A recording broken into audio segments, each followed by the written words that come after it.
Good morning. My name is Aniston Nooks, and I have the honor and privilege of serving on the Heritage Life Committee for the Student Government Association here at Mercer.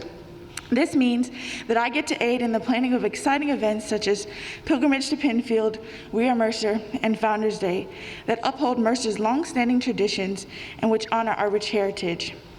Today, it is also my honor and privilege to introduce today's speaker. Dr. Kirk Nooks is a native of New York who moved to Atlanta, Georgia in his late teens. Nooks graduated from Stone Mountain High School before attending Mercer University in 1992. Nooks began as a biomedical engineering major, but later switched majors, and in 1996, Dr. Nooks graduated with a BS in industrial management, and in 1998 with an MBA in marketing, making him a double bear. During his time at Mercer University, Dr. Nooks was involved in the organization of Black students, Residence Hall Association, Enactus, the Resident Assistant Program through the Office of Housing and Res Life, and served on various college committees. He left learning that anyone can leave a legacy. Dr. Nooks went on to work at Warner Robins Air Force Base, get married, and moved to Washington, D.C. to get his doctoral degree from the George Washington University. After getting an EDD in Higher Education Administration, Dr. Nooks became the Dean of Students at Georgia Highlands College, President of Metropolitan Community College Longview in Lee Summit, Missouri, and is now the President of Gordon State College in Barnesville, Georgia. Dr. Nooks is serving as the institution's first African-American president and is also the youngest college president in the university system of Georgia. Dr. Kirk Nooks is married to the second African-American Miss Mercer, reigning from 1993 to 1994, and double bear Miss Allison Nooks. Together they have 3 children, Connor, Cadence, and me, of course. Though all of these accomplishments were tiny hints to get me to come to Mercer, I'm extremely proud of my father and am honored to call him such. On that note, please join me in welcoming our keynote speaker for Founders Day 2021, the double bear, Dr. Kirk Nooks.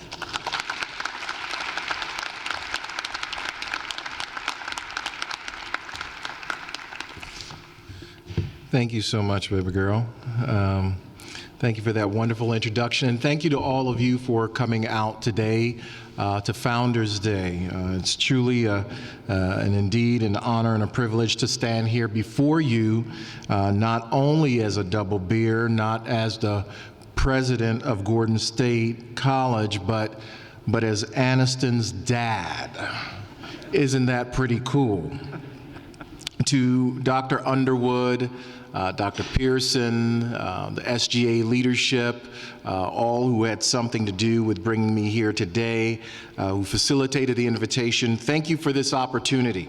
It's a pleasure to return home to a place that holds such dear meaning for my family. To the fellow Mercer Bears who took time out of their schedule, thank you for continuing to make your mark on this institution. If I only knew back then what I know now, things could be different. You see, Mercer helped me to shape my perspective on life. All of the ups and the occasional downs have helped me to prepare for my legacy. By being here this morning, you are following in our footsteps and paving the way for those who will come after you. So, let's get into this talk. Borrowing and paraphrasing from the well-recognized credit card campaign, I'm asking you this morning, what's in your legacy? I pose that question because although Founders Day includes hearing from a past graduate who lived where you do, took classes in the same buildings that you do, and even was a member of some of the same groups for which you currently belong, this moment should make you think and reflect while bringing about the thought that maybe one day you will be delivering this address. I'm talking to someone in the audience today. It could be that you're at the top of your game. The grades are solid, the internship and study abroad complete. You met Mr. or Mrs. Wright your freshman year, and you could already hear the wedding bells. You've seemed to navigate this pandemic better than most students. You're sitting in the audience because you've always attended every university-sponsored event and had this already penciled in even before the speaker was announced. On the other hand, there are some students sitting in here because a grade is involved. You need all the help you can get because last semester did not go too well. You're trying to do your best to hang in there, but your original college friend group did not stay intact. You're thinking about withdrawing from a class, but your family back home is counting on you to be the first in the generation to graduate from college. For both student profiles and all of the others in the middle, I ask you again this morning, what's in your legacy? To serve as an example, I will share my response first. Now, I do need to clarify that each legacy is unique. No two are the same. My legacy and story does not fully align with that of a Jesse Mercer, a Porter Osborne, or a Rufus Harris. Although I admire and respect their contribution and have benefited from learning of their story, their legacy is not necessarily my legacy. You see, legacies are complex amalgamations of milestones, places, engagement, historic events, and most definitely people. And as you move through your Mercer experience, I encourage you to soak in every milestone, every place, every engagement, every historic event, and the people along the way. Enjoy the beauty of the complex tapestry, because if you try to pull it apart, it might not be the beautiful legacy you were meant to produce. Follow me down this path. Let me explain. For if my legacy was experienced through milestones alone, I would tell you of how I came to Mercer searching for my identity. I was not a jock or a bookworm. I was not Mr. Popular or the brunt of jokes. I was a first-generation college-going student who couldn't afford the $16,000 in tuition back then. I was someone who thought that someone else was going to go ahead and tap me on the shoulder any day and inform me that my acceptance was a mistake. But by the end of New Student Orientation Week, I began to understand that Mercer was a special place. Taking the leap and trying new things and meeting new people would all cause me to break out in a cold sweat. My hands would be cold and clammy, leading me to think that I had some type of rare condition. But by the end of my sophomore year, I would understand that my condition was not fatal, and it did have a name: introvert. There were other critical milestones that mattered: making a decision to join Alpha Phi Alpha, clarifying that the identity of my future wife needed to include not only beauty, but brains and the right values. And the milestone of making the commitment to become a college graduate meant choosing the right friends, because everyone who starts this journey may not complete it. The milestones also came in the form of disappointments. The first college girlfriend not working out, failing my first college course, not test or paper, course, like tuition gone. Thanks, organic chemistry. You can tell that I'm still a little bit bitter. The first intramural championship loss, the time I had to change from my original major and hence alter my life trajectory. Launching an unsuccessful write-in campaign for SGA president, vice president on the ticket, coming in short of first place for the Dean's Cup because we could not hold our own against the larger fraternities during the Greek Games. Even personally, having my parents decide to divorce during that clear spring day when my father called me to break the news. But if you hang in there long enough, you can also tell that the milestones came in the form of accolades, whether being named vice president of my residence hall, a shout out to Plunkett, within the first week of arriving at Mercer, or finally understanding the meaning of maintaining a balanced schedule.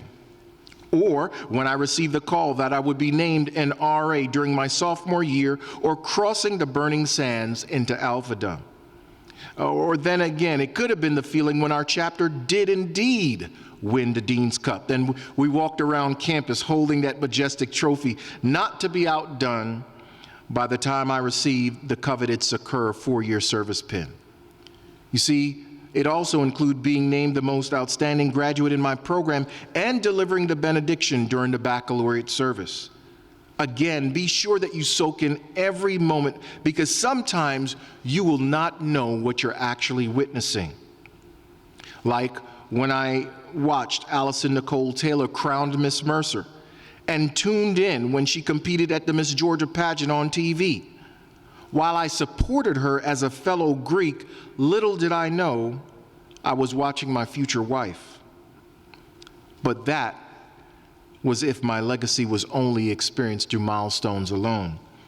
You see, because if my legacy was experienced through places alone, I would tell you of some of the locations we have in common as Mercer Beers. Whether grabbing a meal at the Beers Den or indulging in a fish basket from Frank Carr's, and I'm talking about the original location. You all are fortunate to have the new location. We had to drive.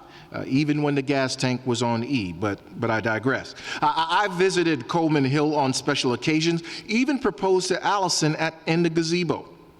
Like many of you, I took in and I enjoyed the Cherry Blossom Festival. The Grand Opera House was the backdrop to several important events, to include step shows, holiday concerts, and the Miss Mercer pageant. Did I mention that Allison was crowned Miss Mercer as I looked on from the balcony? Back on campus, and now the Gotzi Administration Building was a safe place that always made me feel like I was a part of something bigger. Whether the stairs that still squeak and creak, or the smell of the rich woods, or the sound of the door closing behind me on a windy day, or the beauty of the campus as I peered out of the same window each time before leaving the building, it really is a special place. Willingham Chapel has to be on the short list as well. This is the location that oriented me to Mercer University, the place that allowed the OBS choir to rehearse because we thought we were something special back then. It played host site to the annual Dean's Cup convocation and provided the stage that allowed me to suit up as our mascot, Toby the Beer, for a summer orientation session. Its sibling, Newton Chapel, cannot be left out. A many gospel concert and the Miss Black and Gold pageants were successful because of this venue. Connell Student Center was the main place to be during my time. All, not some of the eateries, were located there. If you're trying to process what I'm saying, we had the main dining hall and, the dining hall that space that always changes names every now and then. We lived off chicken fingers, fries, cereal, omelets if you had the patience to wait in line, and Subway. And that's when it was right, on a good day. But there was also the Mama Lois sandwich. And that's a story for a different day, but let's just say I still make the Mama Lois sandwich for my family. Academics were equally important. The engineering building was at the edge of campus, but for some reason it felt like everybody was on the other side of campus.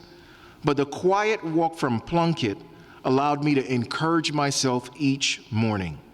The Tarver Library, also in the distance, was the site of my first work-study job and countless study sessions.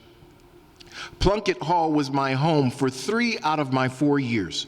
You see, as we dropped off Aniston for her first freshman year, I just had to touch the door that started it all, 105 Plunkett. Interestingly enough, the decor in the building today seems to reflect the same historic charm from 1992. You see how I dressed that up? In fact, the apartment on the main entry level was where I stayed during my junior and senior year since I served as a resident director. Back then, you could serve in that role as an undergraduate. We made do with what we had. You see, my legacy does not include living in a well-designed and master-planned Greek village.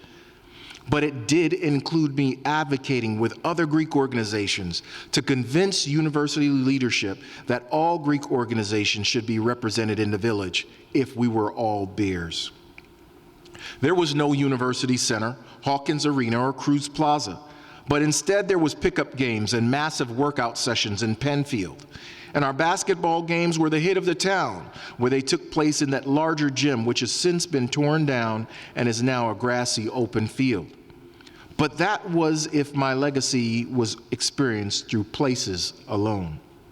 For if my legacy was experienced through engagements alone, these peer-to-peer interactions would take me down memory lane, as certain opportunities taught me what it meant to be selected by your peers as the vice president of the Organization of Black Students, or vice president of your residence hall, as I mentioned earlier. In fact, that was the role I wanted to settle into, vice president. Doesn't it have a ring to it? The number 2 role. It provided influence on decisions, but it also provided cover when things became intense and scrutiny became high. You see, it was always easier to look to someone else, always easier wanting to be liked by more people, and to be able to say in that Monday morning quarterback sort of way, I would not have done it that way. But things changed for me that spring day. As I sat in a classroom, seated next to the chapter president. He was older, more mature, and plagued with senioritis. The weather was beautiful, and it was one of those warm Macon days that tease you right before it turns into the hottest place on earth. You all know how that goes.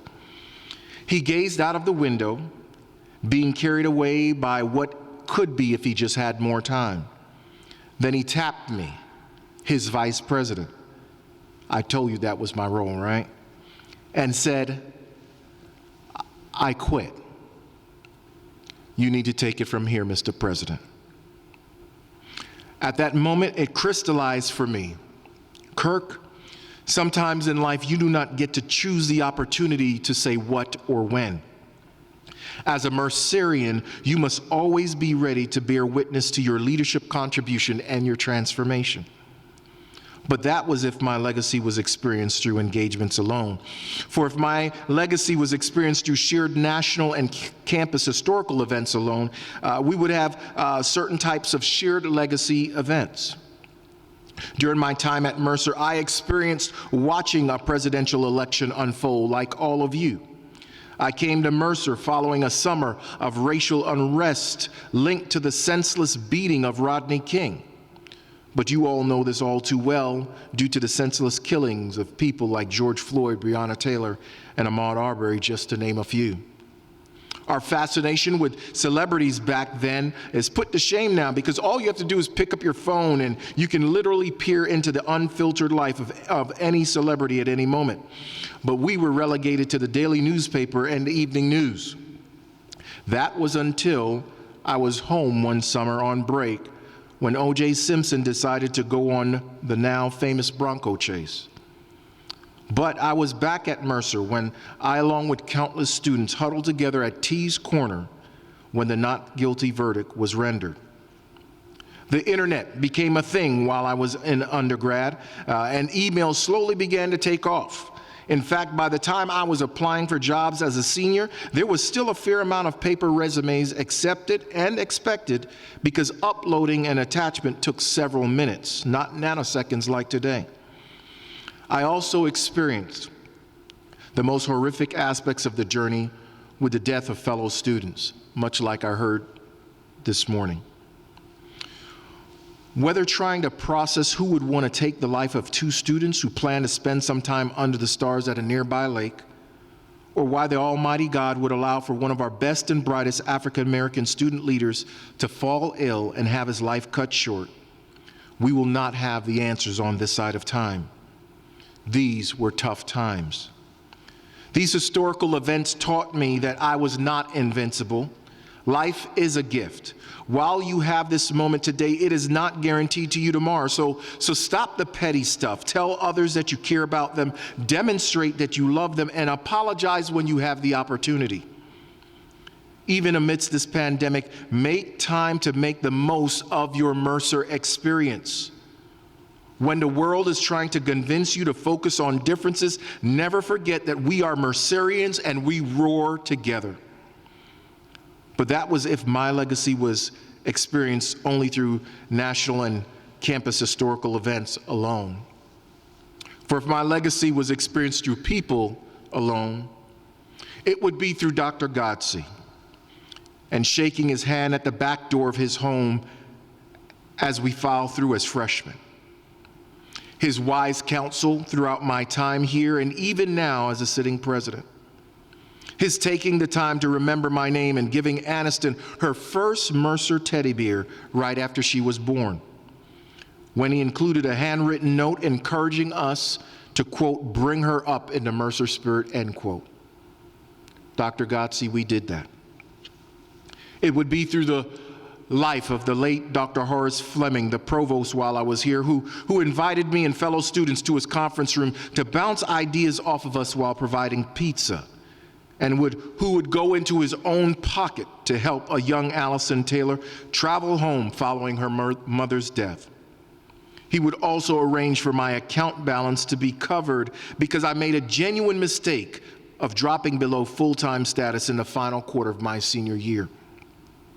It would be through Miss Brenda, who was one of the younger workers in the cafeteria. She was down to earth and understood us more. She would always be there smiling and joking around with the students as we walked in. The food always tastes better when Miss Brenda was involved. Mama Lois would be the one to love on us and to get us straight when we got out of line. She loved our Alpha Phi Alpha chapter and would never miss a step show. She would be the one to make the famous grilled turkey and cheese sandwich with the buttery crust with a side of fries. And Mr. Lassiter would be the food services cashier to magically ensure that we had the right amount of funds to check out even when our money got funny. Papa Joe, some students thought he was the president. He would always provide a soft and kind word during his strolls on campus. And later, after Alice and I purchased a home in West Macon, we lived in the same neighborhood as he did. And he would eventually wave at us every time he passed our home during his evening walk. Mr. McClellan, my freshman drafting instructor, he would be the one to help me reorient my schedule and time commitments after that disastrous organic chemistry scenario. Did I tell you about that already? Skip Mounts would be the mentor and now colleague who led me to believe that anything was possible, even when I told him the most far-fetched ideas. Chrissy Vaughn, or Coley now, would be the area director who unlocked my door. Literally, I had to be keyed in within the first couple of days. But during the long walk to my room, she was the one who planted the seed of residence life that would define much of my contributions to this university and served as the impetus for our oldest following the same path. Mr. Carl and Mr. Willie, they would be the dynamic facilities workers duo who motivated the African American students to strive for more than we saw. They would be the role models to help me understand that it was possible to cheer each other on rather than being crabs in a bucket. Because when they succeed, I succeed, and when I succeed, they succeed. Dean Sam Hart would be the leader who helped me to understand that there is a time for everything under the sun. He was the one to help me model the old Kenny Rogers song, "You Gotta Know When to Hold 'em and Know When to Fold 'em." He taught me the power of writing a letter and also helping me draft my first memorandum of understanding. Sam Oney would be the modern day example of the linkage between my history and my destiny. He taught me about being the first and what it meant to blaze a trail against enduring odds. But what we did not realize is that the same man and president who urged the Mercer board to go against the tide and allow for racial integration, this same man, Rufus Harris, was the one who matriculated at Gordon State College, where I served as the first African American president since its founding in 1852. Talk about connections. There are other people who also connect our legacies currently, like Lori Lankin and Steve Brown, who ensure you have someone to talk to in the time of crisis. Or Chief Collins, who ensures you have someone to respond in the time of crisis. Of course, there is Dr. Scott Davis, who serves as your provost. He was my former organic chemistry professor who helped me face my crisis. Yet, it was all Miss Brenda who helped us mitigate a crisis. You see, on the day we took the college tour to introduce Aniston to Mercer, we were treated to breakfast in the cafeteria by Dr. Elkins. We stood in the line and retrieved our food like everyone else. The layout was different, the close-knit feel was the same. I must admit, I was looking for the next Miss Debbie. I was looking for the next Mama Lois. I was looking for the next Lassiter, to show Aniston that people would care about her just the way they did when Allison and I attended so many years ago. But as we concluded the meal and we were getting ready to leave, to our amazement, we did not have to look for the next anybody because the original Brenda walked by our table. Yes, she remained on staff helping countless Mercer beers just like me, just like Allison, and now just like Aniston. Legacies are complex amalgamations of milestones, places, engagements, historic events, and certainly people. As you move through your Mercer experience, I encourage you to soak in every milestone, every place, every engagement, every historic event, and most definitely the people along the way. Enjoy the beauty of the complex tapestry, because if you try to pull it apart, it might not be the beautiful legacy you were meant to produce. So, there are many aspects to my legacy, but if I had to choose one thing today, it wouldn't be that I'm a double beer. It wouldn't be that I'm the president of Gordon State College. It would be that I'm Aniston's dad. Now, isn't that cool? Now, what's in your legacy? Thank you.